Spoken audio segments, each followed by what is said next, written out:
Welcome to episode 6 of Malaise. First match is going to be Roy against Pichu. So for anybody wondering, whoever loses this match is going to the, I guess it would be the quarterfinals? But basically, the lowest ranking 4 amiibos every year get retrained. So whoever loses this is getting retrained. Just to be entirely clear. There will be a retraining for the loser of this match. Alright, on to this match. It does look like we're on Dreamland, which is actually the last stage Roy fought on. He didn't do too well there. I mean, obviously both of these characters didn't do too well because they both lost their last, like, 4 matches. Although I don't recall Roy specifically losing because of this stage. Oh, that's a really rough hit for Pichu to take. Oh, that's actually a really good parry, though. Back air, not killing Pichu, making it back with side B. Messing up Roy off stage. Roy recovers way too high. He needs to be snapping the ledge more, but he's just not. Forward smash is going to take the first stock off of Roy. Pichu kind of struggles being well, actually the lightest character in the game. Is that gonna kill Roy? Okay, I think Pichu's gonna be doing just fine. Now that I think about it really hard. Yeah, the forward air did kill Pichu, but Pichu's now a stock ahead. Alright, Pichu's doing really great. Maybe the stage really is just really terrible for Roy. Wow, I haven't even been recording 5 minutes and we're done with the first match already. Alright, see you next match. And here we've got Zero Suit Samus against Peach. Alright, looks like we're going to be on Yoshi's Island. Very cool stage. It was actually pretty breakthrough. It was unprecedented when it actually changed seasons mid-match. And the music changes with it too. If you have the appropriate song selected. Not every song that you can play on all the Yoshi stages has 4 different seasons to it. That would be a little bit much. Kind of like how if you ever play on the Paper Mario stage, wow, Zero Suit Samus already taking a stock. Already losing a stock. Peach took the stock from Zero Suit Samus.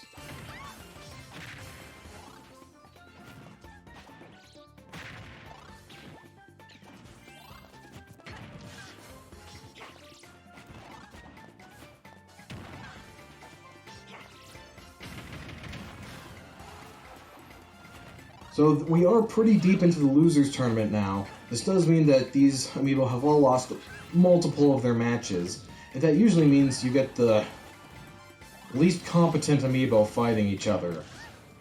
I would say that normally you'd get a lot longer matches, because usually the amiibo don't know how to hit their opponent, they don't know how to kill their opponent, but it's looking like the trend is going to be that currently the underperforming amiibos are the ones who accidentally die randomly.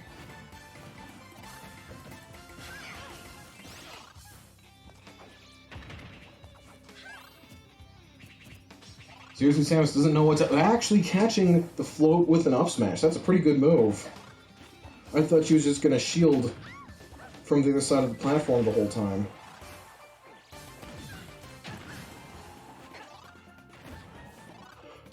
Doesn't use her wall jump, but she gets the kill on Peach and makes it back to the ledge. That's really great news for Zero Suit Samus lovers. And I guess, not so great for Peach lovers, but Jack Black isn't here, though. Alright, Peach retreating for some reason. I definitely understand as a human player you'd want to retreat to gain space, but Peach doesn't really do anything from a distance, and she ran far enough away that she just went to the other end of the stage. So she didn't even get to keep, the stage control or anything.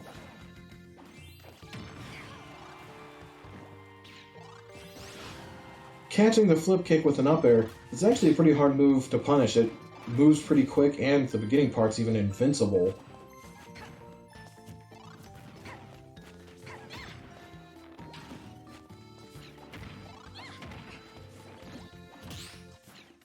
playing by the ledge, gets Z-drop turnip into forward air comboed.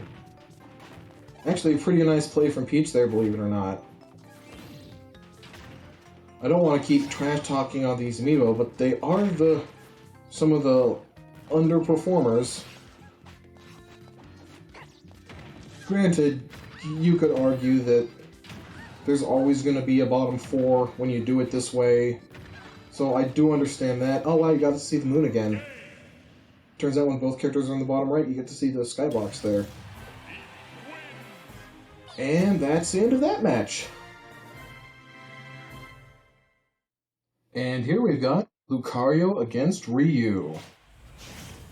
Two very fighting-focused characters in this platform fighter. Did they both just swivel at the beginning? Are my eyes lying to me? Because I'm pretty sure they both just did a quick little pivot there.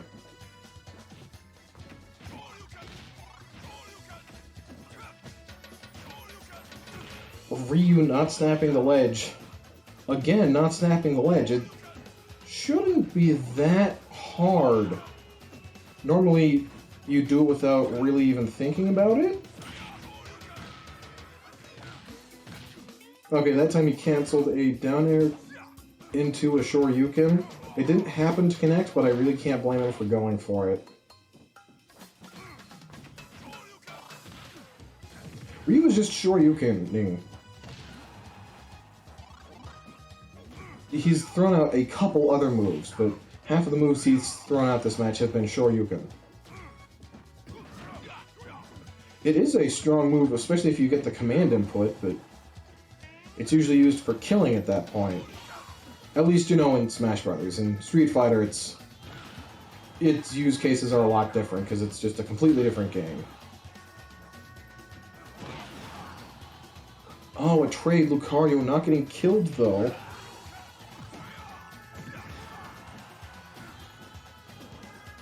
Lucario's still not getting killed, even though a random aerial from Ryu can get cancelled into one of his special moves, and at least 2 of those kill. Of the cancelable moves, 2 of them kill. The last one's Hadouken, which isn't really a kill move, but, you know, it does extra damage.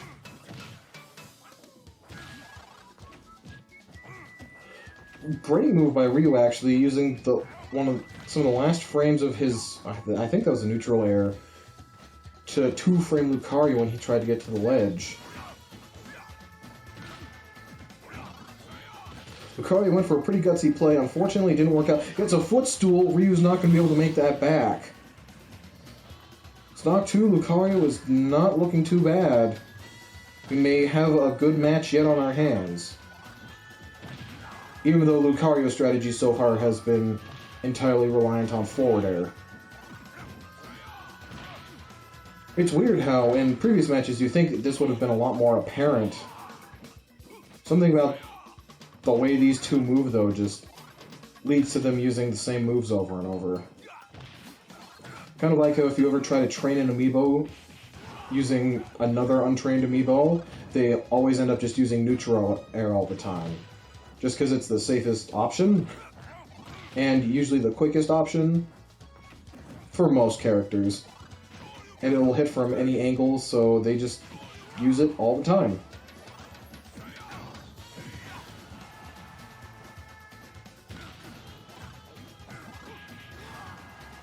Up air not killing Lucario, just barely. That's really bad for Ryu, because Lucario can just randomly kill him. Alright, Ryu was able to secure the stock on Lucario first. Oh, Lucario just jumped into that.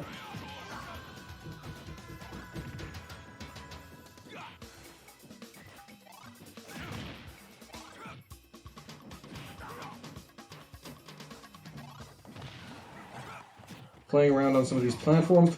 Going for the down special, I think that's focus attack.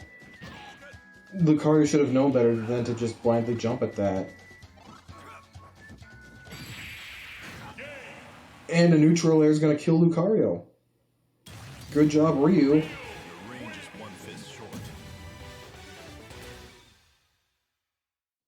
And for the final match of this episode, we have Ken against Banjo. I always hope that the final fight of the video is going to be hype or at least exciting in some way.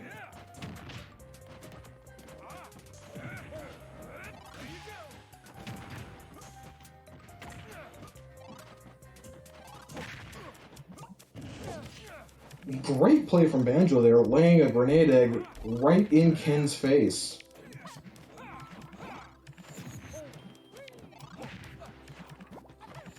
Even catching him out with the forward air right there.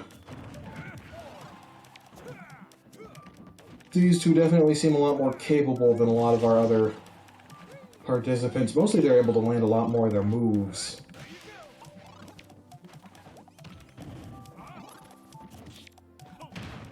Down throw, not able to get a conversion. That's a pretty hard conversion to get on normal characters. Down throw to grab. And of course the amiibo have the perfect mashing, making it even harder.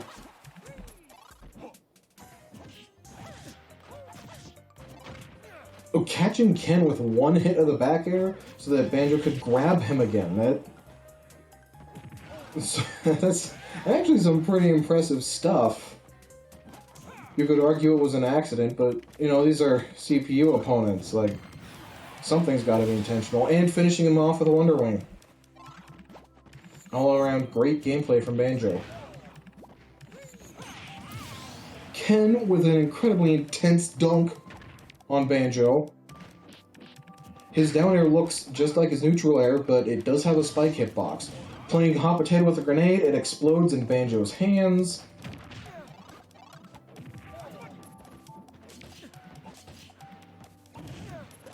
Laying another grenade directly on top of Ken. I'm a little impressed with Banjo for that. Especially because the moves lag enough that if you miss, you can usually get punished. Ken keeps shoryukening Banjo right out of the shock jump pad. They both were able to make it back, believe it or not. Their techs were on point. Again, they both pass the grenade from one to another, and then it explodes in Banjo's arms.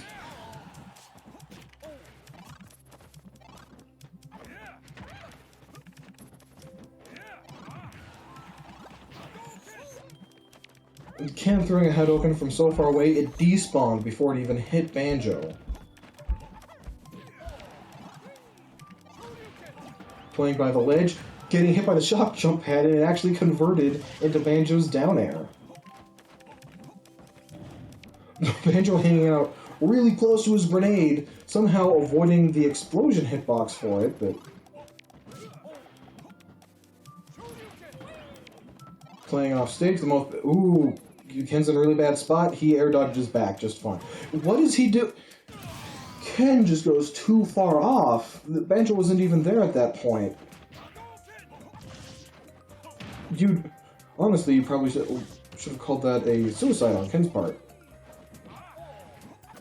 Suicide is never the answer, by the way. The Ken retreating off stage, usually not a place you want to put yourself in. A lot of opponents can really heavily punish it. Ken able to grab the ledge before before the grenade explodes on him, but now he's having a hard time keeping up with Banjo. Goes for an edge guard, and catches him at the ledge actually. Not snapping the ledge was the correct choice there. Got additional damage off on Banjo. Up smash, barely not killing Banjo. This isn't Battlefield, this is Big Battlefield, so the blast zones are a little different. I'm pretty sure. I don't know how you measure that sort of thing, but they certainly look to be higher up. And Banjo gets Ken at the ledge. With plays like that, you wonder what he's doing in loser's bracket. Well, I hope you enjoyed the video. There are other videos like it. Feel free to watch those. And I'll see you next time.